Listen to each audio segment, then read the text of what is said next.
تو جب انہوں نے ایسے کیا، کھانا لگایا اور جب مہمان کھانے کے لیے بیٹھے تو چراغ بجھا دیا اور مہمان کھانا کھا رہا تھا اور ابو طلحہ ایکٹنگ کر رہے تھے کھانے کی مہمان کے سامنے، تاکہ اس کو ایسا نہ لگے کہ کم ہے اور مجھے کھلا دیا خود نہیں کھایا، ان کو ٹھیس نہ پہنچے۔ تو یہ خبر پھر یہ صبح ہوئے تو نبی صلی اللہ علیہ وسلم نے ان کو خوشخبری دی کہ اللہ تعالیٰ تمہاری اس ادا سے بہت خوش ہوا۔ تو ایسی بھی بہت ساری غیب کی باتیں تھی جو نبی صلی اللہ علیہ وسلم کو اللہ تعالیٰ بتاتے تھے اور وہ صحابہ کرام کو بتاتے تھے۔ تو ایسی بہت سی حدیثیں ہم کو ملتی ہیں کہ غیب کا علم اللہ تعالیٰ نبی صلی اللہ علیہ وسلم کو دیتا تھا وقتی طور پر، ہے ہمیشہ ان کو غیب کا علم نہیں ہوتا تھا۔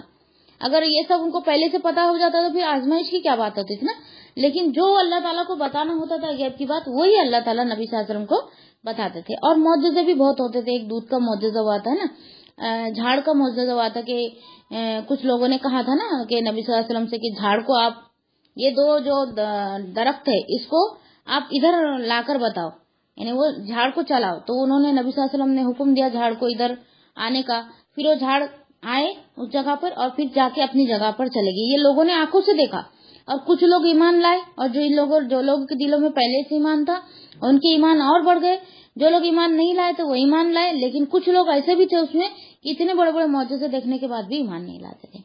چاند کے 2 ٹکڑے ہونا یہ بھی بہت بڑا معجزہ تھا نا۔ ایسے معجزے بھی اللہ تعالیٰ نے نبی صلی اللہ علیہ وسلم کی زندگی میں بہت سارے بتائے۔ اب منافق کے بارے میں اللہ تعالیٰ نے نبی صلی اللہ علیہ وسلم کو کیا کیا نہیں بتایا تھا، لیکن آزمائش کے بعد اللہ تعالیٰ نے پھر ان کو بتا دیا کہ یہ جو ہے یہ منافق ہے، یہ تمہارے بیچ رہ کے تم کو نقصان پہنچا سکتے، تم اس سے آگاہ رہنا۔ یہ تعلیم بھی اللہ تعالیٰ نے نبی صلی اللہ علیہ وسلم کو صحابہ کو دی۔ اب منافقین میں سے بعض کا بتا دیا، بعض کا نہیں بتایا، یعنی کچھ کا بتایا اور کچھ کا نہیں بتایا، جیسا کہ ارشاد فرمایا سورہ توبہ آیت نمبر 101، بسم اللہ الرحمن الرحیم، وَمِمَّنْ حَوْلَكُمْ مِنَ الْأَعْرَابِ مُنَافِقُونَ وَمِنْ أَهْلِ الْمَدِينَةِ مَرَدُوا عَلَى النِّفَاقِ لَا تَعْلَمُوهُمْ نَحْنُ نَعْلَمُهُمْ۔ ترجمہ ہے، اور ان لوگوں میں سے جو تمہارے ارد گرد بدیوں میں سے ہیں، بدو میں سے ہیں، کچھ منافق ہیں، اور کچھ اہل مدینہ میں سے بھی جو نفاق پر اڑ گئے ہیں، تو انہیں نہیں جانتا، ہم ہی انہیں جانتے ہیں۔ اب بدو کو نہیں بتائے، یہ مکہ کے آس پاس جو وہ رہتی تھی نا، کھیڑے بولتے ہیں نا، ہم نہیں بولتے کہ ولیج ہے نا، انگلش میں ولیج بولتے اور ہندی میں کھیڑا بولتے، تو ایسے مکہ کے آس پاس کھیڑا تھا، تو کھیڑے کے جو لوگ تھے نا اس کو بدوی کہتے تھے، دیہاتی لوگ تو ان کو بدوی کہتے تھے، اور مدینہ میں جو رہتے تھے وہ شہری لوگ رہتے تھے نا، تو ان میں بھی کچھ منافق ہے اور مدینہ میں بھی کچھ منافق ہے، مطلب منافق ہے مطلب ان کے اندر نفاق پہ وہ اڑ گئے ہیں، کچھ نفاق ان کے اندر ہے، اس بات پر وہ اڑ گئے۔ یہ اطلاع کون دے رہا ہے؟ اللہ تعالیٰ اپنے نبی صلی اللہ علیہ وسلم کو دے رہے ہیں۔ اس سے کیا معلوم ہوا کہ اللہ تعالیٰ اپنے چنے ہوئے رسولوں کو غیب کی باتوں کی اطلاع دیتے ہیں۔ ایسا نہیں کہ نبی صلی اللہ علیہ وسلم کے ساتھ ہی ہوا، ایسا نہیں، باقی تمام جتنے بھی نبی ہیں ان کو بھی وقتی طور پر جب ضرورت پڑتی تھی تو اللہ تعالیٰ اتنا غیب کا علم ان کو دے دیتا تھا، جن کی ان کی نبوت کے دلیل کے طور پر ضرورت ہوتی ہے، یعنی نبوت کی دلیل کی ضرورت پڑتی نا کہ غیب کی کچھ باتیں ہیں، تمام باتیں نہیں، کچھ باتیں، تو یہ ان کو دینا ضروری ہوتا تھا، تو اللہ تعالیٰ ان کو اس وقتی طور پر ان کو غیب دے دیتے، مگر وہ اس سے عالم الغیب نہیں بنتے، ان کو تمام عالم غیب کا علم نہیں ہے، تو اس لیے وہ عالم الغیب نہیں بن سکتے، رسول ہو نبی ہو کوئی بھی ہو۔ عالم الغیب ایک اللہ ہی کی ذات ہے اور اس کے علاوہ کوئی نہیں ہے، ٹھیک ہے؟ اس لیے میں آپ کو سمجھا رہی ہوں کہ نبی صلی اللہ علیہ وسلم کو پورا غیب کا علم نہیں تھا، بس وقتی طور پر جب ضرورت پڑتی تھی اتنا غیب کا علم اللہ تعالیٰ ان کو دے دیتا تھا۔ ایسا ہے نبی صلی اللہ علیہ وسلم کے ساتھ ہی نہیں ہوا، جتنے بھی نبی تھے سب کے ساتھ ہوا، کیونکہ اتنی ضرورت پڑتی تھی ان کو، کیونکہ وہ نبی تھے، تو اس لیے اللہ تعالیٰ ان کو دیتا تھا۔ لیکن اس کی وجہ یہ جاننے کے بعد یا اس کی وجہ سے وہ عالم الغیب نہیں بن گئے، بلکہ اللہ تعالیٰ ہی عالم الغیب ہے، ایک اللہ کے سوا اور کوئی عالم الغیب ہو ہی نہیں سکتا۔ پھر آگے ہے وَإِن تُؤْمِنُوا وَتَتَّقُوا فَلَكُمْ أَجْرٌ عَظِيمٌ، یعنی مسلمانوں کا یہ کام نہیں کہ رسول سے اپنی مرضی کے غیب کی باتیں بتانے کا مطالبہ کرے۔ نبی صلی اللہ علیہ وسلم سے لوگ پوچھتے تھے نا کہ قیامت کب آئیں گی یا آگے کیا ہونے والا ہے، ایسی باتیں ان سے پوچھتے تھے، غیب کی باتیں پوچھتے تھے، تو ان کو ایسی باتیں پوچھنے کا کوئی حق نہیں پہنچتا۔ ان کا کام اللہ اور اس کے رسول پر ایمان لانا ہے۔ رسول کا کام غیب کی باتیں بتانا نہیں تھا، بلکہ اللہ کا کام، اللہ کا کلام لوگوں تک پہنچانا تھا،